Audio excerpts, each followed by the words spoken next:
And then, like, I'm probably one of the luckiest people in the world, because the way my life has sort of, the way doors have opened for me in certain respects, I've been very fortunate to have those doors. Like, if I didn't have Jess as my neighbor, I probably wouldn't be on the path that I am today, because that door opening and me going into the company and working there, you know, the second I was in there, I was like, okay, so I have some sort of job, right? Even if it's a temp job. And then immediately I found myself saying, okay, I need to do as good of a job as I can to make sure that I can come back so I can keep making money, and to show people that, hey, like, I'm valuable, to make sure that my parents aren't going through more financial craziness, because that time was very, very difficult. So that was a very big driving factor for me, you know, once I was in there. So you should just stop and listen to yourself for a second. Okay. Because what you're talking about is just how fortunate you were. But I'm a guy who believes you make your luck. Mm-hmm. And your drive in that job is what made your luck. I capitalized on the opportunity that was given to me. Yeah. And I think that's one way that I can define my life, is that I've capitalized on opportunities. You know, and that's why I tell a lot of people, is like, I think I've been fortunate in identifying the opportunities that have been in front of me, and realizing that they're opportunities, you know? And you see, that's the maverick in the maverick mind. How many people actually rise to the state that they can understand that a full-time job where they kind of make the job for you, licking stamps or mailing or doing whatever, is an incredible opportunity. Yeah. It can turn into something way bigger than it is, if you are able to show your worth. That's it. Right? And that to me was very intuitive for me. That's it. You know? Yeah. It was a very intuitive thing, because, you know, like, why wouldn't you want to hire somebody that brings a lot of value? Why wouldn't you want to work with somebody that's going to bust their ass and work as hard as anybody else, right? I think the thing that clicked for me later on, like a couple years after I started working there for full time, is that the level of effort an individual can put into work, the average effort from humans, I feel like, especially in like just typical workplaces, is like a 10 out of 100. So even if you're just going at 50 out of 100, you'll shine bright like a star. Right. And if you go at 100 out of 100, you have every path possible in front of you. You know. So there you are. Especially in this country. Yes. You know? I mean, that's the amazing thing about this country. That's not true in most of the world. Exactly. Yeah. So there you are. You're in a pet food distribution operation. Shout out Phillips. Good for them. And you're doing what? Yeah, I started as literally I was stuffing envelopes, sending out materials, and then the one day they were like, because they were growing. So the one thing about the pet food industry is that they're recession proof. Yeah. Right. Even if the economy is tanking, people are not going to stop feeding their dogs. My dog is very aware of this. Exactly. Right. People will. There was a study that we saw. I think like there were a higher percentage of people that would be willing to go out of their way to pay for their dog food and their formula for their children, right? Like it was a wild study. But anyway, recession proof. So the company was growing like crazy, right? Another lucky thing. 2010. 2009. Yeah, which is crazy, right? And it's still being led by a phenomenal, brilliant leader, Blaine Phillips. Like By the way, there's continuity here, because my company was bursting out of the seams in 2009. Oh, really? Okay. Anyway, that's awesome. About you. Yeah, no. So what kind of company was that? Software. We were in software. Okay. We were in very unique position in software. Okay. Because we were inventing the foundations of AI. Mm-hmm. We were inventing the foundations of anyway. This is about you. Okay. So okay. And then, so what happened was they were in dire need of help with analysis specifically. They didn't have enough talent in the company. Like, they didn't have enough people. When I say talent, they were talented people. They didn't have enough people to be able to help them with analytics and analysis and stuff like that. And with my math background, and I knew some Excel, I was like, hey, I'll if it's there, because they were like, hey, do you know how to use Excel? I'm like, yeah. They're like, can you help us with a few things? Which I think was their way of like, hey, maybe we can bring this guy full time, right? Instead of a temp. And another door opened for me. I'm like, hey, I'm going to grab that and go.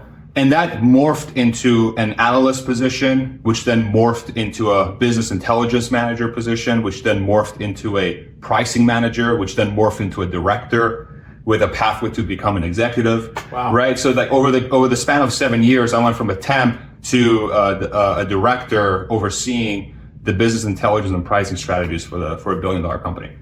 So your knowledge of math coupled with your skill at Excel Yeah. and your less than modest personality drove this. I think so. So the university education was critical to your success. I think it was definitely helpful for sure. Yeah. For sure. Yeah. 100%. I actually think critical is probably the right word, Yeah. honestly. Yeah. Yeah. So there you are. In 7 years, you went from a temp Yeah. in a job that your neighbor, got you. Randomly. Not randomly, because you had a good relationship. Yeah. You built a good relationship. Yeah. And she got you this job. It was, we call it in our language, rochmonis, helping a poor guy. Yeah, sure. Yeah. And That's a good definition. yeah. 100%. There's a lot of parallels in our background. Anyway, so there you are. You're a rising star. 7 years. You're at the top of the game. Yeah. What happened? Yeah. So in year 6, there was a leadership turnover at Phillips where Blaine, Cheryl, a lot of like the guys that I've worked with very closely. I'm not really sure what happened, but they stepped away from the business. This was right after a sale of the company. I think there was some friction at the top, and I think the bankers wanted to put in somebody else. But they put in a new CEO, Todd, which is another really talented guy, and I work with him. So at that time, I was reporting directly to the CEO, the CFO, and the executive for all the data and security and stuff like that, Brian, and other guys too. So I was basically direct reporting to the executives. I went to a bunch of the executive meetings. I mean, I learned how a corporation operates because of Phillips. Like I learned how CEOs, CFOs, CIOs, COOs think about business, and that was probably the most valuable, one of the top 3 most valuable lessons I've ever learned in my life. Yeah. Is just understanding how an executive operates. Yeah. That was the fact that I got the opportunity to go in there in those meeting rooms and even be helpful in a lot of ways, and not just bringing data, but bringing insight and giving my, sort of my intuition and stuff like that. That was insane. So what happened was there was a leadership change, and they were looking to move the headquarters down from Pennsylvania and Easton, which is right next door to Bethlehem. It was a 15-minute drive for me, from Easton down to Charlotte, North Carolina. And at that time, they were offering me, a pathway for me to go down there, and basically a pathway to become an executive at some point at the company. And my wife and I were both like, do we want to do this? Right? The company was in a good spot, but you could tell that growth had stalled. And the leadership changed, and the culture was different. Like I didn't really feel the usual, like when Blaine was there, he was he had a very good vision and very good understanding of the pet industry. He was also very easy. He was just a really nice guy to work with. Not that Todd wasn't. Todd was awesome too. But Blaine was the pet industry. Like this is the guy you want to be with. So Blaine was the CEO? The CEO of Phillips. Yeah, and it was a family-owned business. The family sold. The family sold. Blaine was part of the family. Correct. They sold the business. Yeah. Multiple times. They sold it multiple times. Oh, really? Yeah. They sold to. How do you get to sell a thing multiple? Well, meaning like he had. I think he sold a percentage of the. I see. Yeah. So that happened. That transaction happened multiple times. But I think at some point, maybe I don't think he had majority stake anymore, and that's why maybe was pushed out. I still have no idea what the hell happened, but it was not good. He's back now, by the way. He went back to Phillips like a few years ago. I think they realized that what they did. So this is a multi-billion-dollar company, or 1.2 in revenue. Okay. Yeah. So they went to Charlotte. You didn't go to Charlotte. I wasn't sure, and that's when I started looking, right? And that's how I ended up finding that Tesla position in Bethlehem. So Tesla was this giant auto company at that point? And by then, let me give you some background there. In 2012, my obsession started with Tesla. In 2012. And this was 2017. Oh, wow. So I was a Tesla geek for 5 years. I was the guy, still am to some respects, that would not shut up about Tesla, even at work. Guys, this company, you don't understand. Elon Musk is going to be the richest person in the world. Is it true that most of these early Tesla guys were mavericks? I would say so for sure. I would say so. Because, in the realm of mavericks, I've met a lot of mavericks. I think it's a magnet for that kind of person. And I am intrigued by mavericks, being one myself. Sure. Truly intrigued by mavericks. And the mavericks at every level in society. I mean, it's very interesting. But people who will not be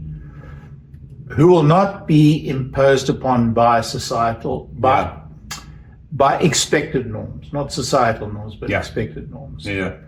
So here we have this guy. Yeah. Who's a math major. Total rando. A total rando.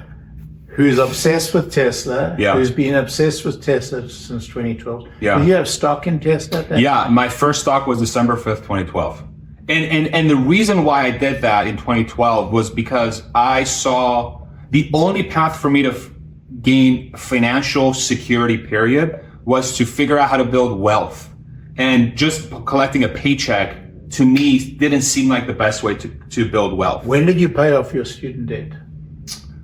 Believe it or not, I'm still paying for it because the interest rate is very low. So I'm using the cash somewhere else. Yeah, I got it. Yeah, but I mean, so my net worth, I mean, it's in a very, very good spot. Yeah. Let's just say that. So I started from, that was at the time when I was $100,000 in debt. I was negative $100,000. How much of your drive came from your student debt? A lot. Like, I would say a combination of the student debt and helping my parents. Like, it always makes me emotional thinking about it, honestly. Rewarding them in some way that I can for everything that they've given me was a huge forcing function for me to try to obtain wealth in some way, because like I was inspired to retire them. Like that was a huge thing. Like I need to retire my parents because I saw how stressful it is to pick up and go in your late 30s, early 40s, when you basically have almost nothing and you have support, Right. So that was like a huge driver for me. It's like, I need to do something to make sure this doesn't happen ever again. And in this entire period from the pet food, from the start of the pet food to the point where Charlotte is in the offing and you're looking, you got married. Yeah, I got married in 2016. Yeah, 2016. I met my wife in 2014. 4 years after I started working at Phillips. And then I got married in 2016. Yeah, so it was like this kind of like insane transition. I feel like I've been on a rocket ship since 2012, to be completely honest. I feel like I've just been on a rocket ship from 2012. Like it started with discovering what it really means to build wealth and become financially independent, to realizing how important it is to have drive and to really care about the work that you do, and working for things that really move your heart, move your mind, right, really, or make you passionate. Right. Finding the love of your life. I still can't believe she married me. You know what I'm saying? It's like one of those insane things. I understand that feeling. Yeah, for sure. And it's ever since then I've just been on it feels like a rocket ship. And in working at Tesla, being there for 4.5 years. Well, we haven't got there yet. Yeah, sorry, I'm getting ahead of myself. But we're there. I got very passionate. But we're right there. You're looking. You're looking. And sorry, what do you find?